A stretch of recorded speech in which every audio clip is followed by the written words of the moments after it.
Welcome to the second term, first semester, first seminar of the Minerva Center for the Rule of Law under extreme conditions. We are under extreme conditions, and everybody's face here can prove what nights we were going through. But we decided to carry on our program, although it's really unfortunate that we have to meet on Zoom and not in person. We are very happy to host today Omree Negri from the Hebrew University and Jack and Joseph Morton Mandel School of Advanced Studies in the humanities. Omree holds an MA in folklore studies, and she studied the aftermath of the last Japan earthquake, which is very interesting for us. The floor is yours. I hope that you can give your comments about 20-25 minutes so we can have a great discussion afterwards.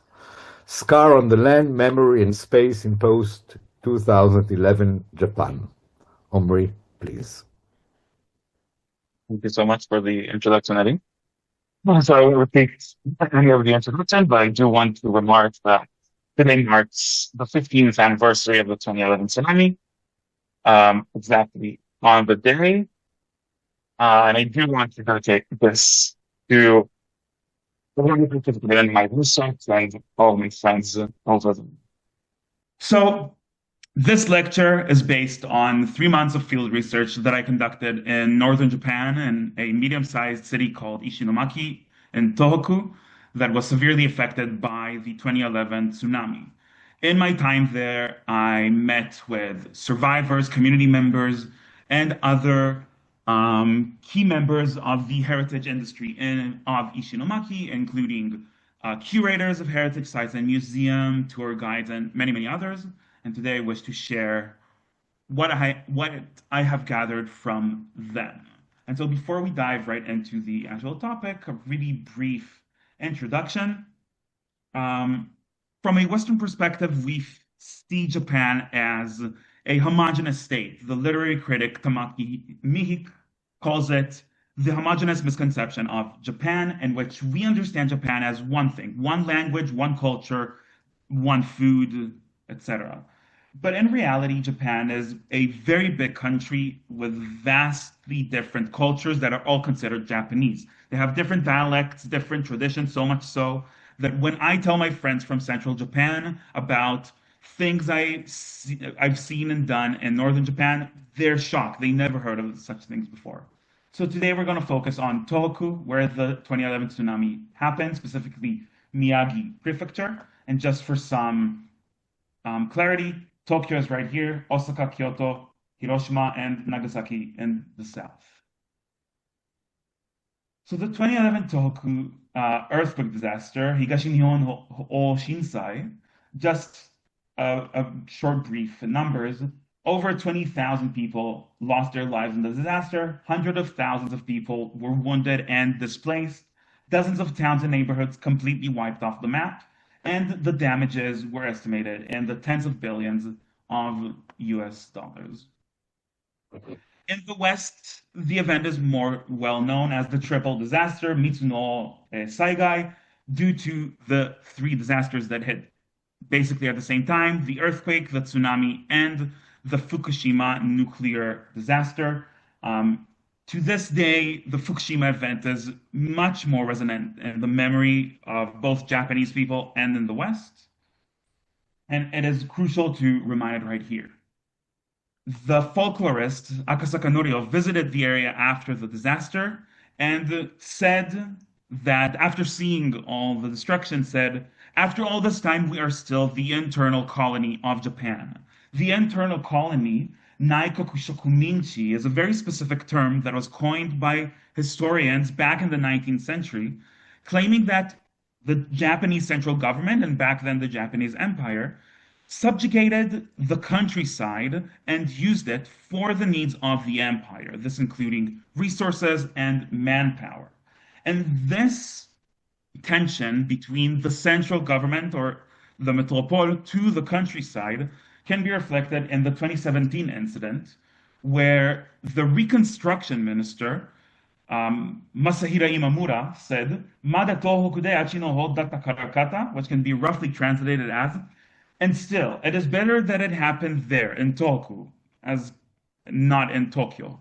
This can be compared to if a minister in Israel would have said something along these lines. Thank God October 7th happened in Otefaza and not in Tel Aviv.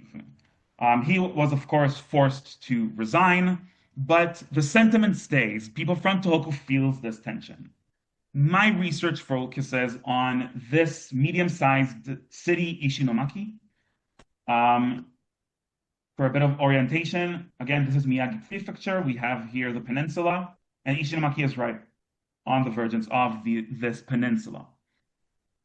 Ishinomaki is a medium-sized city, as I said. At the time, it had about 140,000 people. Over 3,000 of them lost their lives due to the tsunami and its ramifications. A huge devastation for a city this size, an event that affected them in the most complete ways. Where So is these are Fukushima? Hmm? Where is Fukushima? Fukushima is right here to the south. The power plant was about here. Mm. So these are the two neighborhoods that laid right across the ocean. We have Kadunawaki on the right and top side. We have Minamihama to the left. This is a picture right before the events, and this is a picture of post-disaster. These two neighborhoods were completely wiped off the map. And after the disaster, the central government decided that in a stripe of 2 kilometers from the ocean, no residencies will ever be built again. This is about this street right here. And just for references, as I'm about to show an illustration of what they did decide to build afterwards, we have here the elementary school that will become crucial for our point. And okay, and so when you go to the illustration, this is the same road that underneath it no residencies could be built. And so the central government and the local government had to make a decision how to reconstruct the land. And reconstructing land is a very complicated topic. The philosopher Stefan Schmidt says that the space is not only a territory in which people exist. Everything within the space dictates what the space is. It's a set of relationships between people and objects. And so if one decides to change greatly the relationships and the space, it also reflects a change in the relationships we have towards ourselves. It has a huge effect on our identity. And so instead of the residencies, Ishinomaki decided to create this commemoration park, a national park that will be dedicated to the commemoration of the disaster. In it, we have the central Miyagi Prefecture Museum of the disaster. Right here stands the school that I will call Kadosho, the elementary school that was preserved and turned into a museum. And here we have another smaller museum, the Children's Museum, the road that became an elevated road a couple meters above sea level to protect from another disaster. And a seawall was erected on the shoreline and on the riverbank, as I will discuss later. And so this is another look at the park. Here is the Miyagi Prefecture Museum. In the background, we can see the elementary school, the preserved elementary school. And so when discussing these changes, I would like to consider Lisa Yoneyama, a Japanese anthropologist, term taming the memoryscape. She discusses the way Hiroshima, after World War II, changed its face and what decisions they made to either preserve the memory of the nuclear disaster or erase it. And in her thesis, she writes that um, every decision to preserve but still continue building a vibrant modern city tries to pull in the same two directions. On the one hand, it tries to maintain the memory, keep it alive, making it part of people's local identity, but on the other hand, allowing them to forget, going outside and experience the city. And this question of preservation is a huge dilemma that Tolkien faced when thinking how to reconstruct the space. One of my interviewees, this is the Burnt School, Kadosho, in one of my interviews, a local shop owner that used to live in the evacuated spaces and now operates a shop as close as he can to these spaces, told me that he himself and his friends, they don't want to see the reconstruction. They don't want to see the memories. They don't want to experience this in their everyday lives. It's a scar for them forever. Living next to it, seeing it every day affects who they are. He says that he doesn't want children to grow up next to this as well. He wants them to know, he wants them to understand what to do in case of an event, but he doesn't want them to be this emotionally connected to the disaster in such ways. And a friend of his that entered the shop as we were discussing agreed completely, said the same. We should commemorate, we should remember, but we shouldn't view this in our everyday lives. And these decisions of reconstruction completely makes the identity of the community revolve around this event. And we have here the tension between the national and the local. The locals, as I just mentioned, most of them want to move on. Another example is an executive of Ishinomaki Radio told me that he completely detests the reconstructed area, the commemoration park.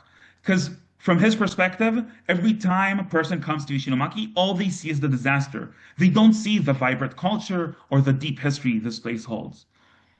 But the national needs is for preservation, is for maintaining this memory alive, the memory of the disaster, so people can come and remember. In that sense of remembering and viewing a place that was destroyed and maintained, people can still consider Tohoku as an internal colony for the central needs. The central government wants a place where people can go, view the destruction, but then go back to their life and not be affected in their everyday lives. And the locals feel it deeply. And so I do wish to discuss two other aspects of the reconstruction and specifically how the reshaping of land affected local identity. So the first aspect I want to discuss is tsunamihi and the heritage sites themselves. So tsunamihi are stone monuments that are erected after every tsunami. This word is made up of two words, tsunami, which we all understand, and hi, that comes from the word ishibumi, meaning stone monument. This became a sort of a tradition in a way. Every time a tsunami hits, new tsunami are erected every single time. In Tohoku, we have tsunamihis that record almost every single earthquake and tsunami, dating all the way back to 869 AD. So over 1,000 years of heritage sites and tradition of building these stone monuments. The monument, as the historian Jay Winter explains to us, preserves time and connects it to place and to a local identity. And so the decision to maintain these monuments connects the identity to a long-running tradition and to a certain past that never passes. The monument stays at the time that it does. But the unique aspect about tsunami in that regard, I want to show the top left picture in which these tsunami record different events. Some of them are from 1896, some of them are from 1933. And so all of these tsunami are recorded as the same, and they create this major narrative of tsunami that keeps occurring every so often, and an identity of rebirths. People understanding themselves and their ancestors as people that forever will suffer a tsunami and will forever recover from the tsunami. This reconstruction has a huge effect on how the local people understand themselves. Another few crucial aspects of tsunami is their social role that they take in Ishinomaki. On Based on the inscriptions, they have different roles: religious roles, consoling spirits of the dead, pacifying spirits, and other commemorating the event and educational purposes, what one should do in case of a disaster. But a crucial point of the tsunami is its location. In a very small town named Aneyoshi that was destroyed several times by tsunami in the past, erected this tsunami several decades ago. This tsunami clearly states no one should build houses under this line. Build houses only higher than here. And the people of Aniyoshi listened, and they never built near the ocean again, and they weren't hurt at all during the 2011 disaster. This tsunami saved their lives. The location of the tsunami is crucial to this day. After 2011, over 500 tsunami were erected across Tohoku. I want to show this specific one in Ishinomaki that commemorates the loss of 5 children that lost their lives in the tsunami. A mother of one of these children took me to this tsunami and told me the story of her daughter and what happened. And this, as a social role, completely relates to consoling the spirit of the dead. It holds the name of the children. It tries to pacify their spirits as they move on. But also, the location of it is super important here. It is based right outside of the commemoration sites of Ishinomaki, exactly where the bodies of the children were found. By situating these monuments in strategic places, people can see them everyday lives. Yes, we have just apartment buildings right near it. People can understand from this monument forward is a hazardous zone, and I can understand what to do, how to build, how to live my life. And again, this affects completely how people understand their local identity.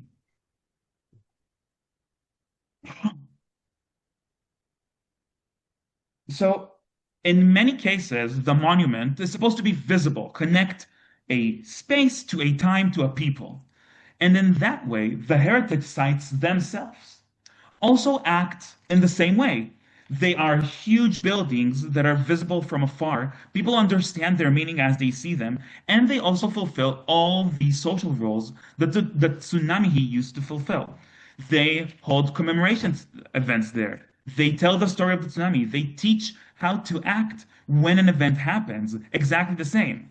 In many ways, the heritage sites themselves are a continuation and a modern adaptation of these tsunami as they were.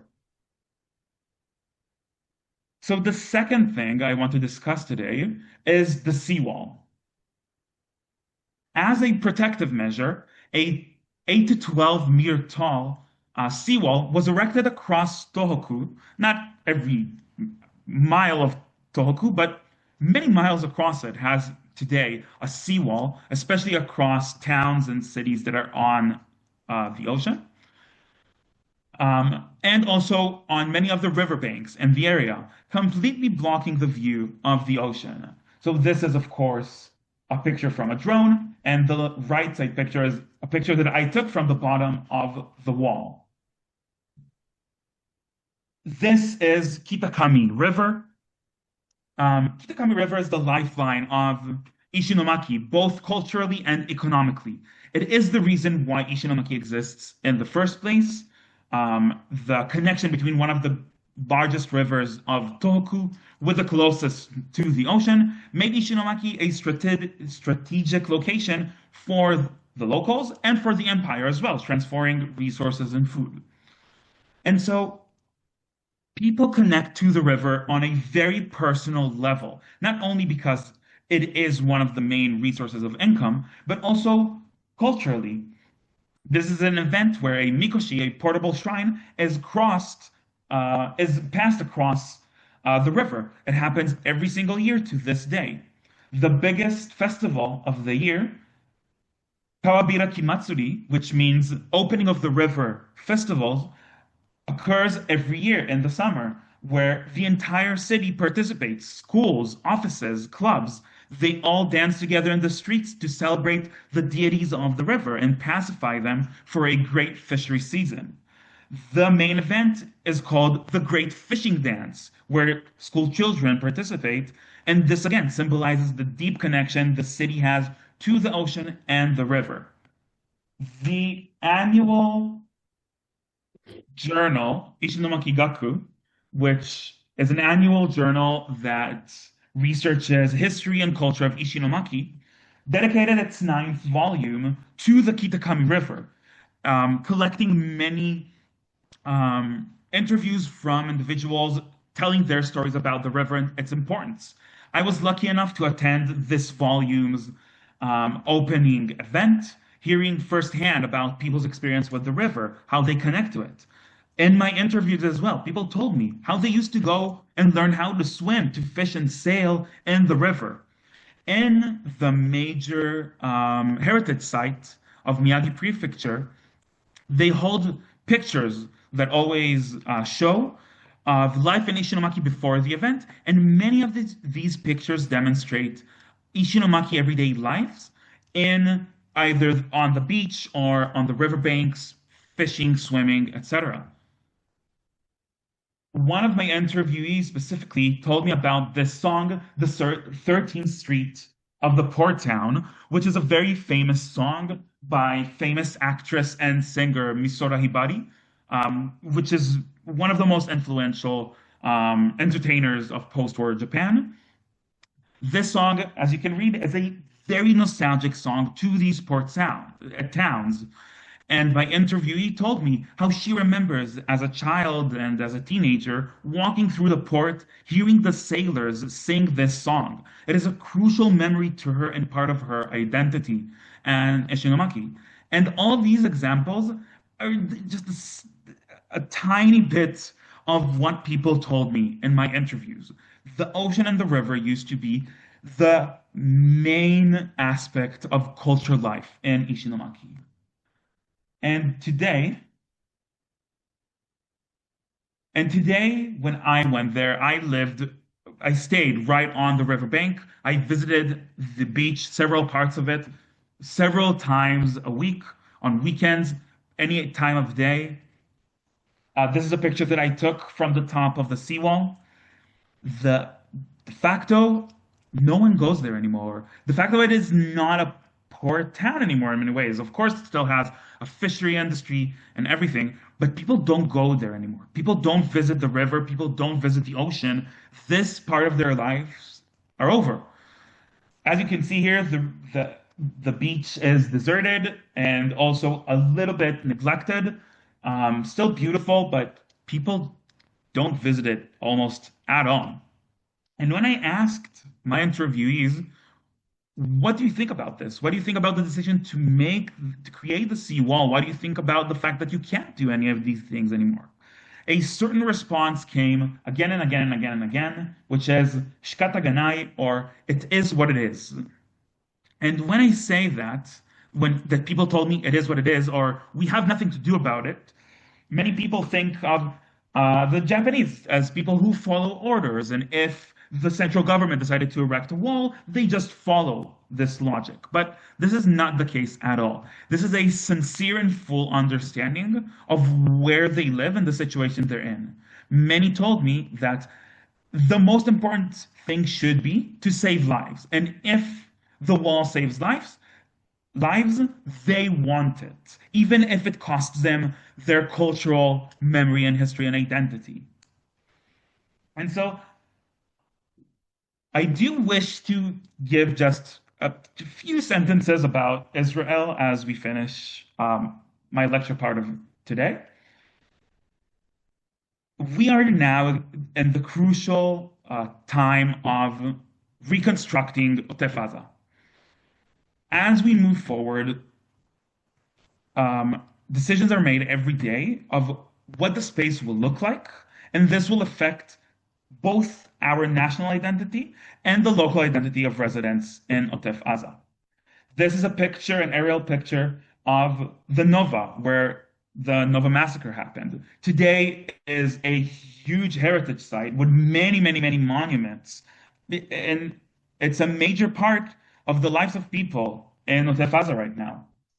We see news every day coming out of Otef Aza of kibbutzim deciding whether to demolish houses from October 7th, how to build their kibbutzim again, whether they should rebuild the kibbutzim again.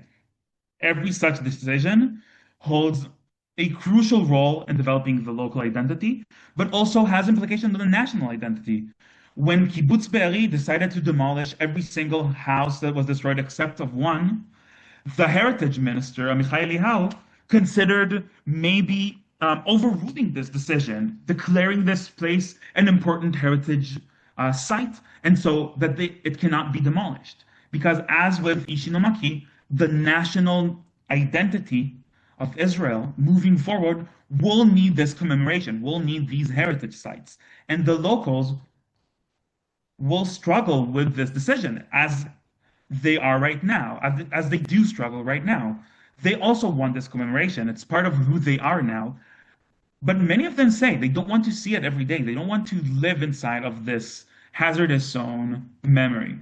So in this way, I wanted to come and demonstrate how reconstructing space really affects local identity and communities after a disaster. So thank you very much for listening, and hope to have a discussion. Thank you very much, Omree.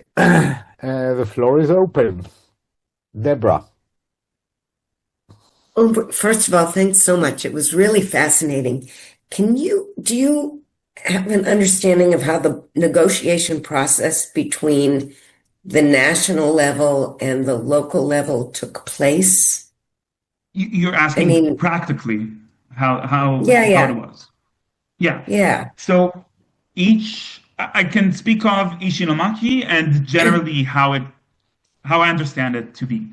In Ishinomaki, there were town halls that were held where anyone could come and express their opinion about the preservation of the elementary school. 3 meetings were held specifically, and for almost every single decision, there was at least one town hall that was held to hear locals' opinion.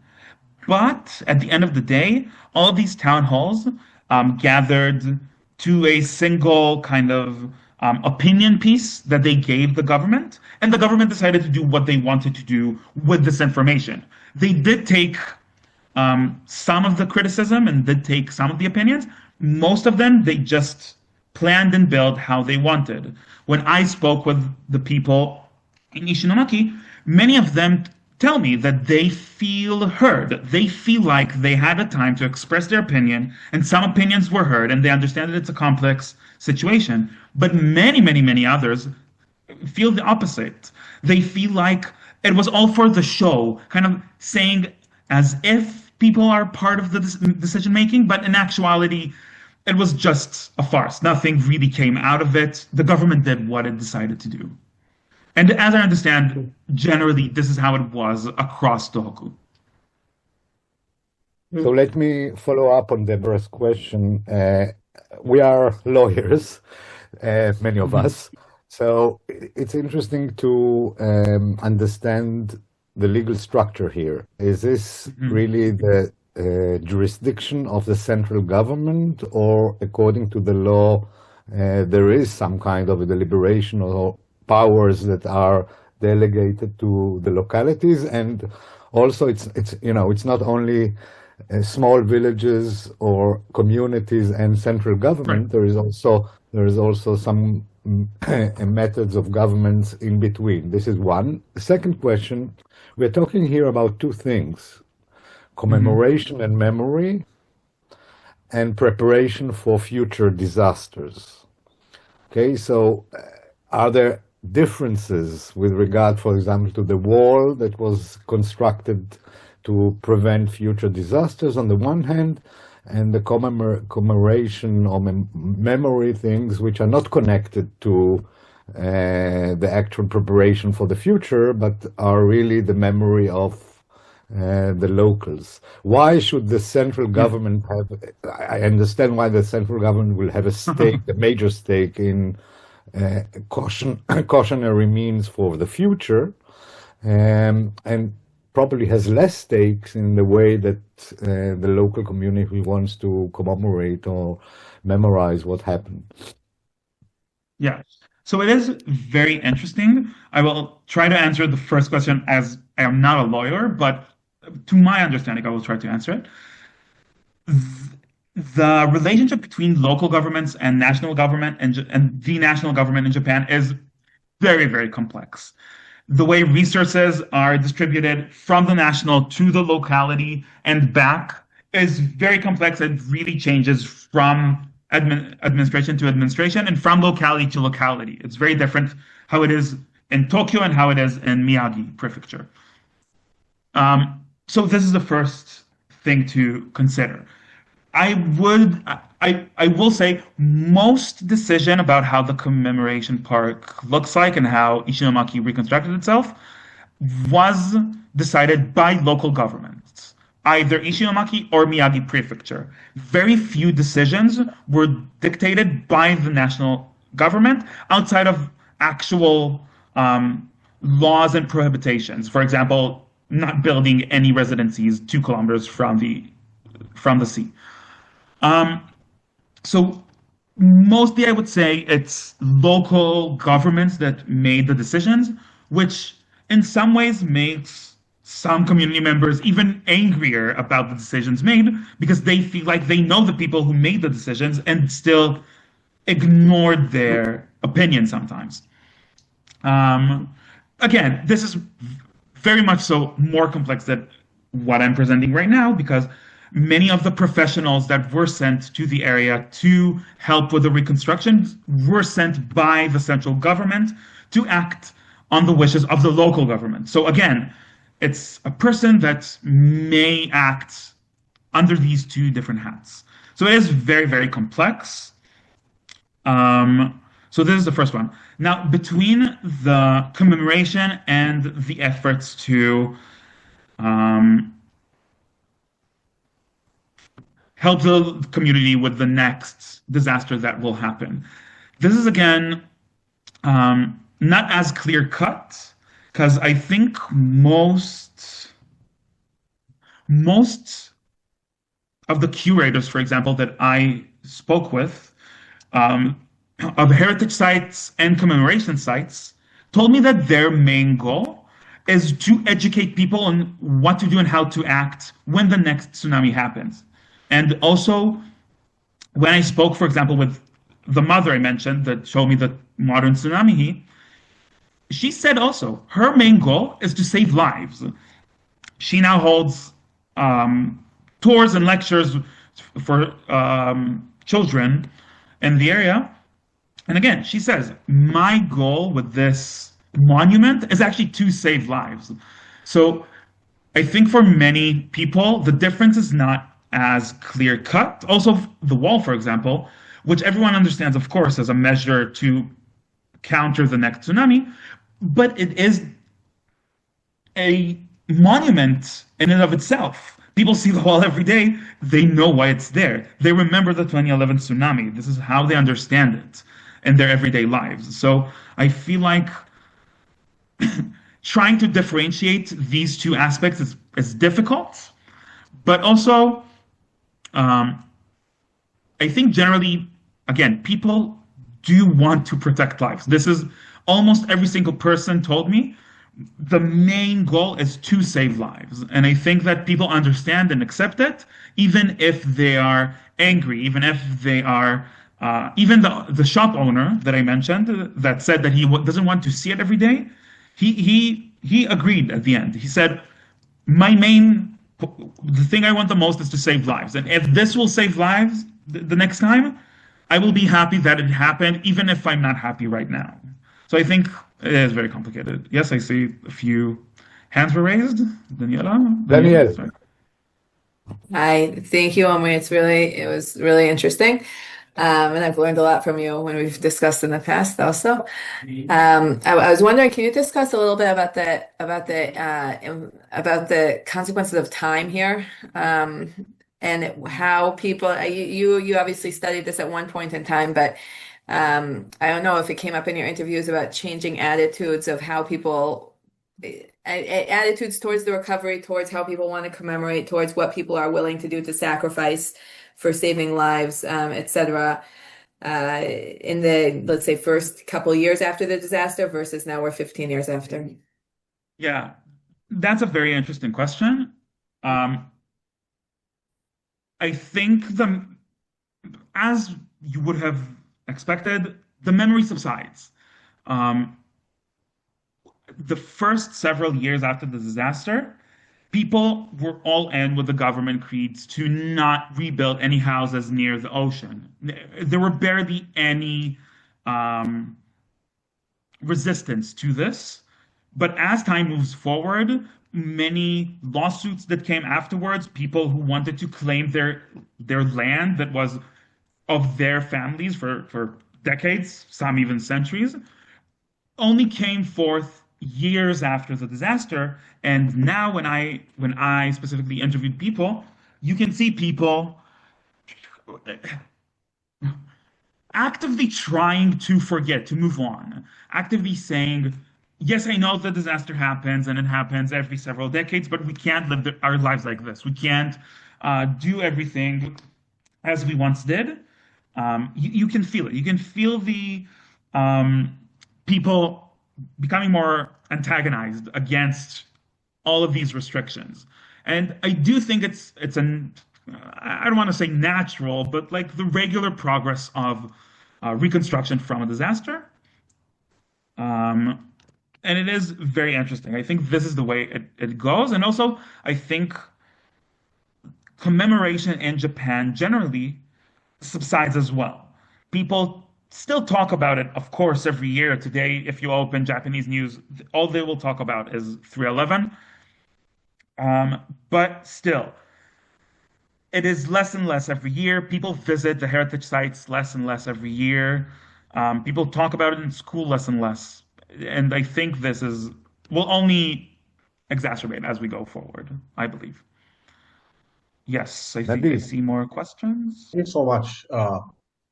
for fascinating presentation. I studied a little bit with Dvenitsky Sarusi about those fields of commemoration. It's a wonderful way to get to know a culture.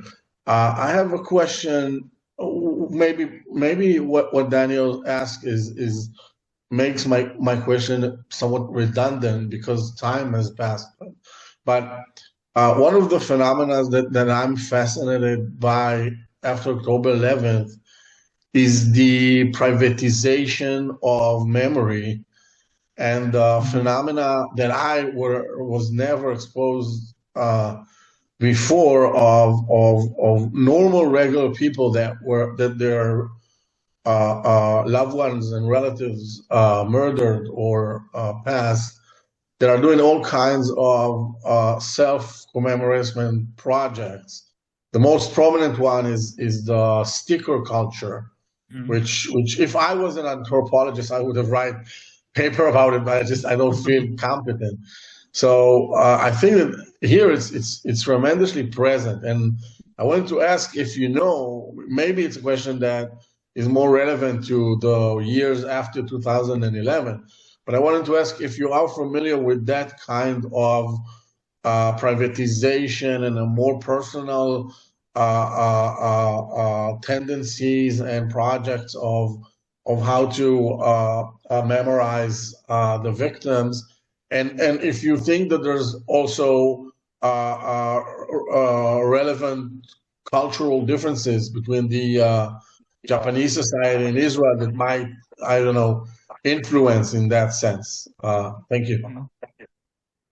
So it is a very good question, and I think it is relevant. This is a map, Google Maps of the area. This is the commemoration park, and let me see. So every point, I know that it's some of it's in Japanese, but every point that you see on the map right now is a monument or a heritage sites, and most of them are private. Most of them are families and community members deciding to create something for their specific loved ones. Even the one that I have discussed, um, this is an initiative of the five families of the children that lost their lives, and they decided to create the same. We have within here many different, um, no, no pictures, but many different smaller initiatives, just as we see in Israel. And I actually think it's it's a relevant question to ask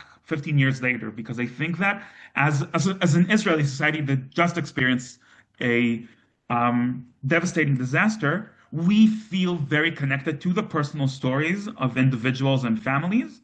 But as time moves forward, people who are less connected will feel less connected, but people who have personal connection will always feel connected.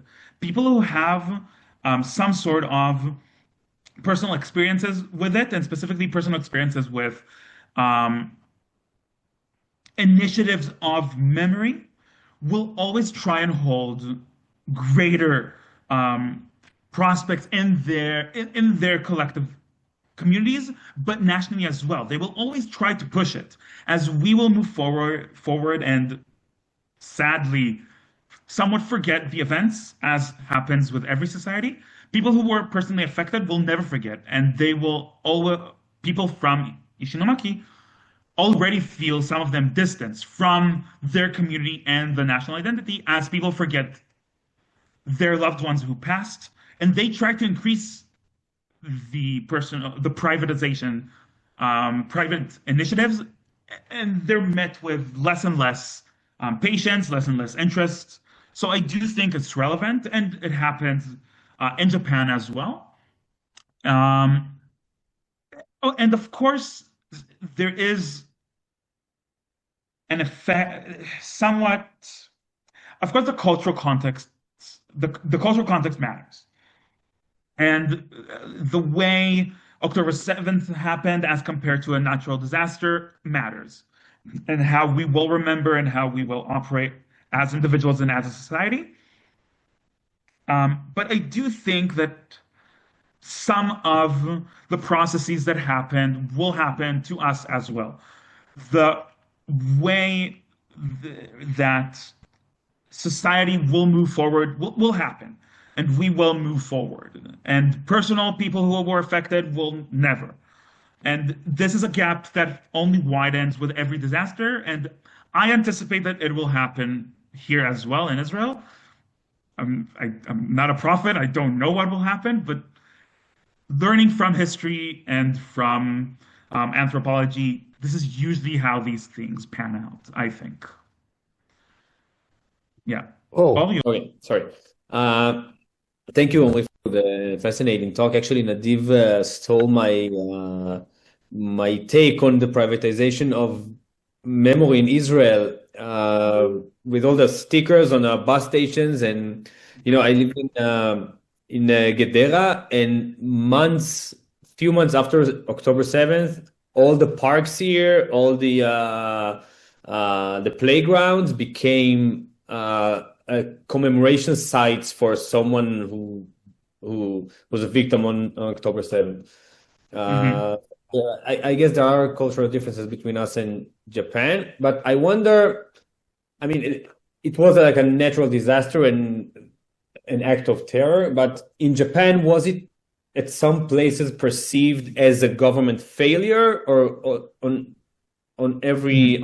entire all towns was like, how you said, it is what it is. There is the sea and there is us, and this stuff happens. And I can't ignore the political aspect of what you said about Amichai Eliyahu kind of trying to overrule the decision of Be'eri to demolish all the houses.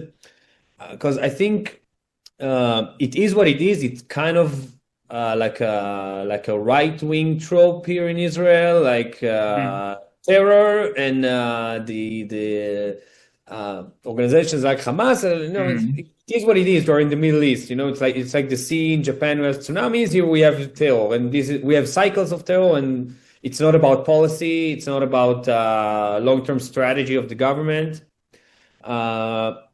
So I don't know. It's kind of a half-baked thought of mine. No, I think it's relevant. It's very interesting. And the last thing, no, there is no last thing. I think that's about it. Thank you. Very interesting. Yeah. So I will say that for many Japanese people, the event was a resounding failure of national government and its policies.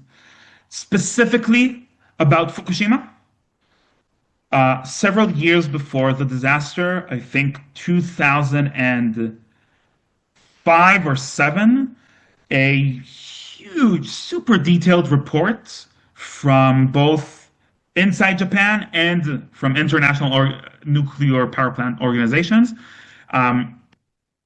warned exactly from this situation. They said if a tsunami will happen, it will hurt the defenses of the nuclear power plant and a disaster will happen. And specifically, an American report came out just 5 or 7 years before the tsunami that word for word said what will happen and exactly what happened. It did happen. So people felt like it was a huge failure, not only due to lack of preparation on multiple levels. Fukushima, also the preparedness of what to do with the tsunami. Also, Ishinomaki was devastated by a tsunami 3 times in the past 150 years. This is the 4th. People were feeling like, how is that possible? How weren't we prepared? And it's not, they were devastated 800 years ago. 1933, it's not that long ago. Already a completely modern national Japanese government. And still, they say that they couldn't have expected the magnitude of the earthquake, the length of the waves, the force of the waves, and yet it happened.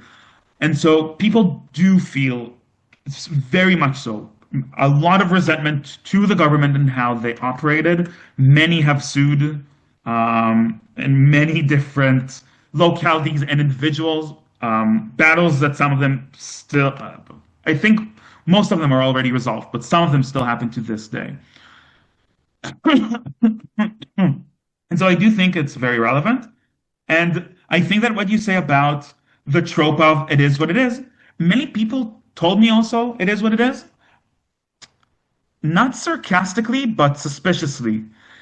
They said, I don't trust the government. If they didn't succeed so far, I don't know why it will succeed now. They said, why would the wall save us next time? How will it save us? If the wave would be higher, it will actually create a greater disaster because the waves will have nowhere to go back. So people say it is what it is. Many from my interviews at least, many people were expressing frustration, saying, if it will save lives, I'm on board. I don't know that it will save lives. I don't know if the government is competent enough to hold their end of the bargain here. So I do think that many of the things you say about the way Israelis talk about it, some people also talk about it in Japan. A lot of people will say, it's literally a natural disaster. It's unexpected. We have nothing to do about it. So this tension between whether we have the power to do something in advance or not, something that happens everywhere after every disaster. It really happened as well after Hurricane Katrina in the U.S. Many discussions about how the local government of Louisiana and the central government dealt with the disaster. So I think it does happen And the fact that there the as well. National Geographic actually published an Yeah, article that prophesied exactly what was about to happen in that's right. Katrina. That's right. Yeah, yeah, exactly. That is true. Yes, Benny? Benny. Yes, it's a very interesting talk, and keep thinking of the comparables, and especially your last few sentences. I was thinking about there's recurring theme in the background, and which is about how to generate trust. The relations between the citizens and the government are supposed to um, address them and all these disasters and how to think ahead. And then, like, uh, eventually, like, I mean, when I compare to Israel, we have, I mean, also there's polarization, but there's also a sense of distrust because there's no inquiry committee and there's no accountability and there's no policy making. So I was wondering, how does it work out there? I mean, what maybe you can think of what forms uh, the government or actions the government do to generate trust? It's a very interesting question, and I think it mostly revolves around autonomy. I'll try to explain it from something a little different, and then I'll circle back. So this is a post-it that says "Gambaro Nippon, Gambaro Tohoku." Gambaro means do your best. We support you. This is what you chant in like a soccer match. And so it says, "We go ahead, Japan. Go ahead, Tohoku."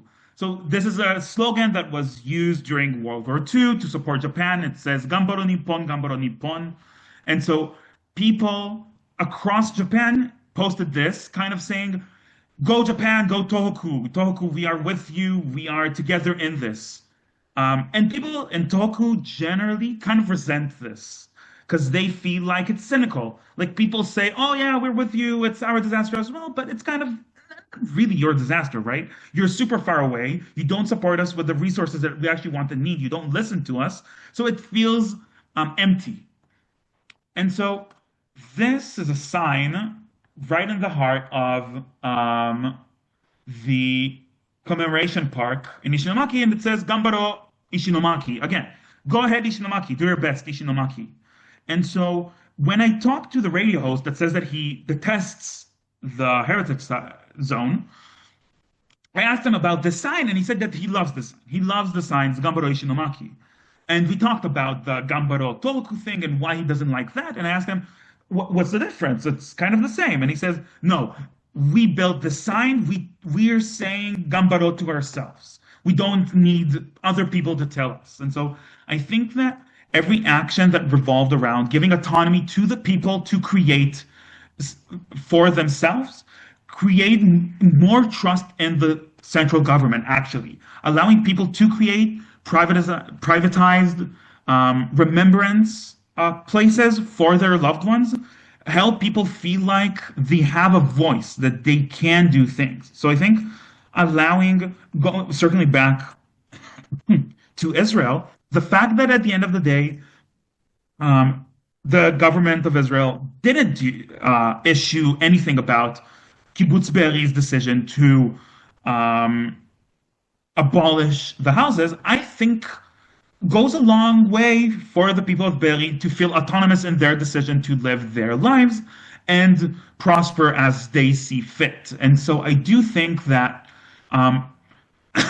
any action that really involved local people participating in the decision making only created greater trust in the government. And anytime people felt like the government is hiding things, especially about Fukushima and the disaster and what happened, anytime they feel like their opinion is overridden, people feel less and less trust. So I think this is the major thing that I think creates trust in the way people at least explained it to me. But again, it's one aspect. I'm sure there are plenty of things that the central government also did to build on this. Whether they succeeded or not is a discussion, but yeah. Any other questions or statements or? Going back to the comparison between Israel and Japan, we have NEMA, the National Emergency Management Authority, which actually was stripped out of all its powers. Yes. So they have decided to do something very innovative, and this is planning now, before an earthquake happens, how things will be reconstructed after the earthquake. Yeah. Were there any such talks in Japan? From a philosophical perspective, you can say that it's actually a very good idea because you don't know where you will be after the disaster. So it's like, in a sense, I don't think that NEMA thought about it in these terms, but it's a little bit Rawlsian argument. Let's plan ahead before we know who will be the victims and what will be our situation after anything like that in Japan, which suffers earthquakes much more than Israel. Exactly. So you can't find a city in Japan that wasn't ever devastated by an earthquake. It doesn't exist. From north to south, every single city, major city, of course, but also smaller cities. Everyone has at least one story of an earthquake that ever happened there. A major earthquake, I mean. So as Japan understands itself as a nation of rebirths, every single place has something in mind. Every single city and locality and the central government have detailed plans of what agencies should act in what way, what will be reconstructed and how we will save lives. Everywhere has plans. So it does exist, but with, for example, talk of 2011, the plans existed and they met such a harsh reality that they all collapsed and were understood to be completely irrelevant days after, not even days, a couple of days after the tsunami. They realized that all the plans that they have set were completely, didn't understand at all what to encompass. And also 2011 is also an interesting era technologically, because we're just on the verge of everyone having a smartphone and everyone already has a phone and things are already dependent on internet lines and stuff like that. So the original plans that were in place didn't correct itself to understand that we have these tools, but then all these tools collapsed and we expected to have these tools. So we then had this really a big disaster of who's supposed to go where, and also just the sheer size of the event, the sheer size of the devastation. And I think it's very interesting thinking about earthquakes in Israel due to the maybe upcoming earthquake in eastern Israel that everyone talks about that's supposed to happen every 80 to 100 years, supposedly. I saw that people talked about it, and there are people that, as you said, try to be prepared for such an event. But I think that it's really difficult to grasp. It's like the concept of a black swan, that something that no one can imagine that will ever happen. Finding a black swan is impossible because all swans are white, up until the point where you find a black swan, and then it was always an inevitability that a black swan will be found. And so this is, I think, how disaster agencies view disasters as well. We all expect a disaster to look a certain way, and we can't conceive it looking any other way until it happens in the other way, and then it always was this out of the way, and how could we have not seen this coming? Um, and so I So think, Michelle Walker introduced, as mhm, opposed to the black swan, the gray rhino. So the black uh-huh, swan basically, emphasizes a very rare and unexpected event with major impact, but the gray rhino is highly probable, like we're talking mhm, about the earthquake here and definitely in Japan, very visible, but often mhm, ignored until it hits. yes. So that seems more applicable to both Mhm.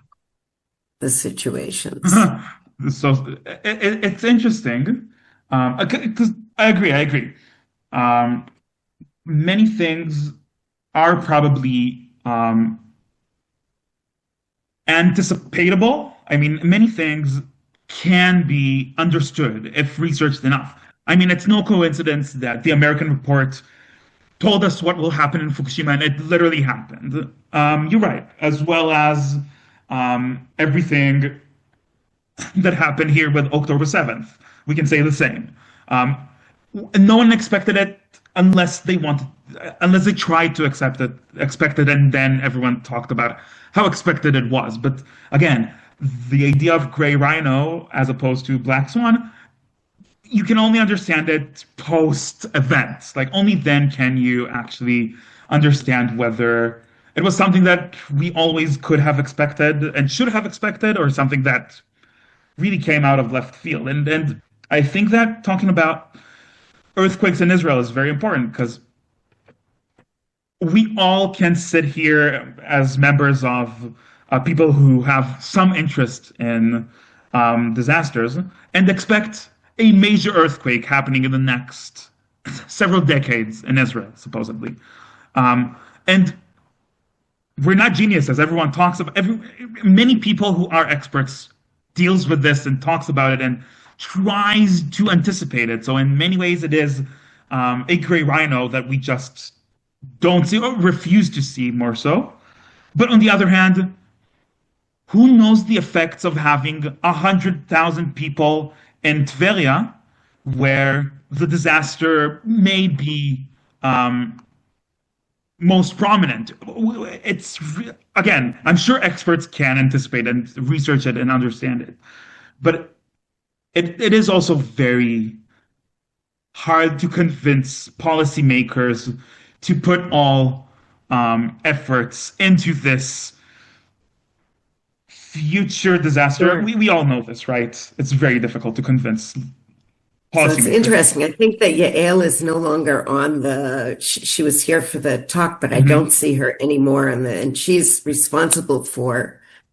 jointly responsible for this plan that has Yeah. been developed and the accompanying legislation in the last couple of years in terms of preparation for earthquakes. And then the question is, when you do plan, do you focus more on process or on outcome? Yeah. You know, maybe a focus on process could be more helpful And for recovery.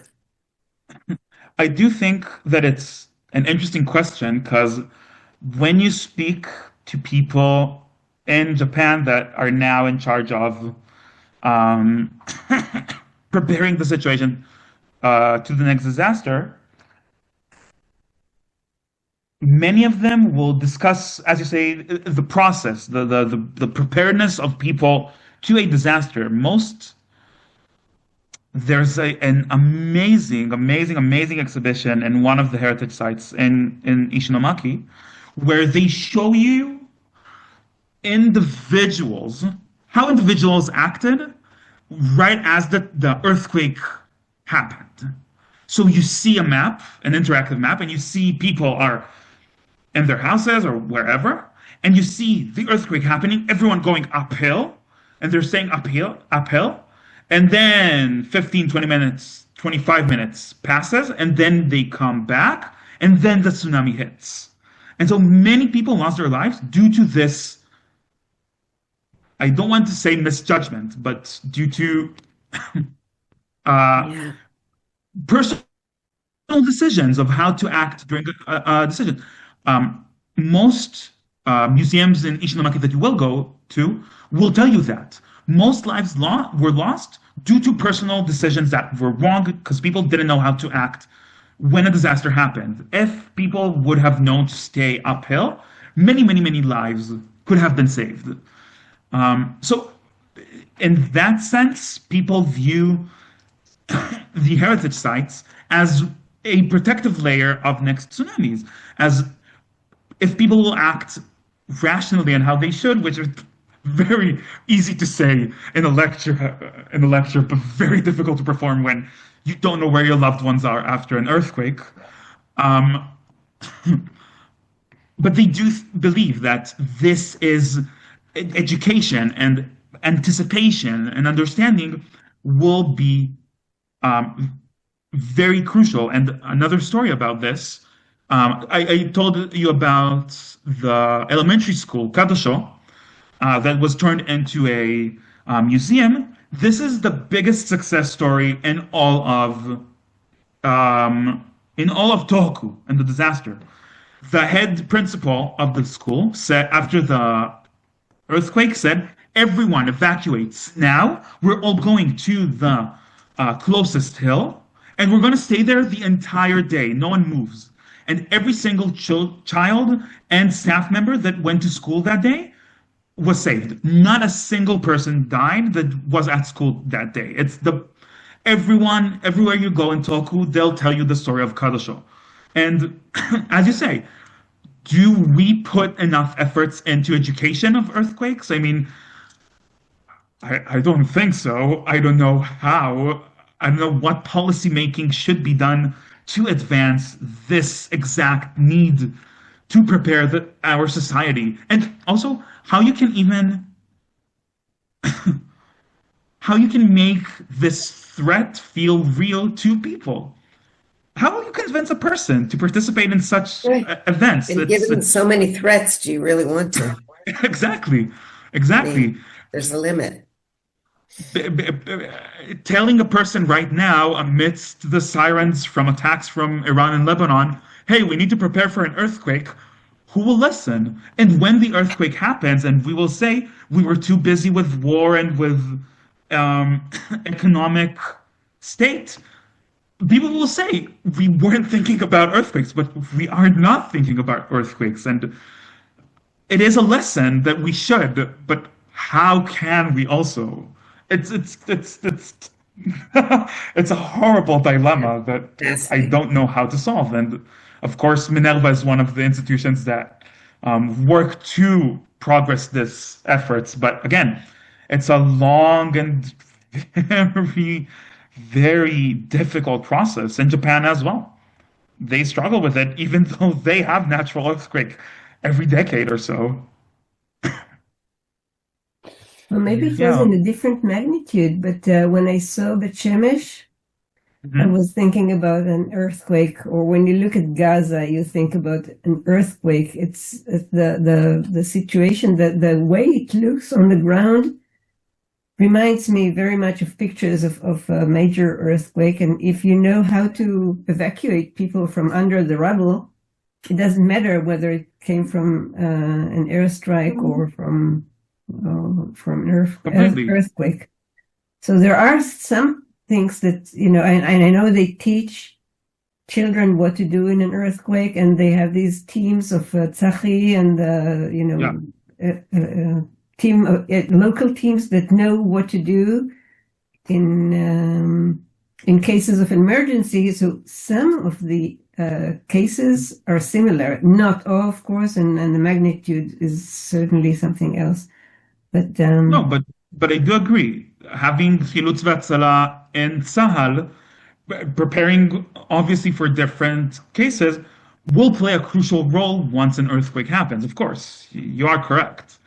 It is going to be, I'm sorry to say, interesting because it also will be horrible and disastrous, but it also will be interesting to see how Israel as a whole, how we take resources that we are so well equipped for war and everything towards a natural disaster. It will happen. It will play a crucial role and in saving lives and in later reconstruction. It will be sadly very interesting. Thank you very much, Omree. Our time Thank you is for having me. up. It was fascinating. It was very, very interesting, and we should think about earthquake as well, to our in addition to all our current troubles. So thanks for joining us under very extreme conditions, and we'll see you in 2 weeks' time, right, Michal? Hopefully. Thank you. Bye-bye. Thanks Thanks very much. Thank you very much.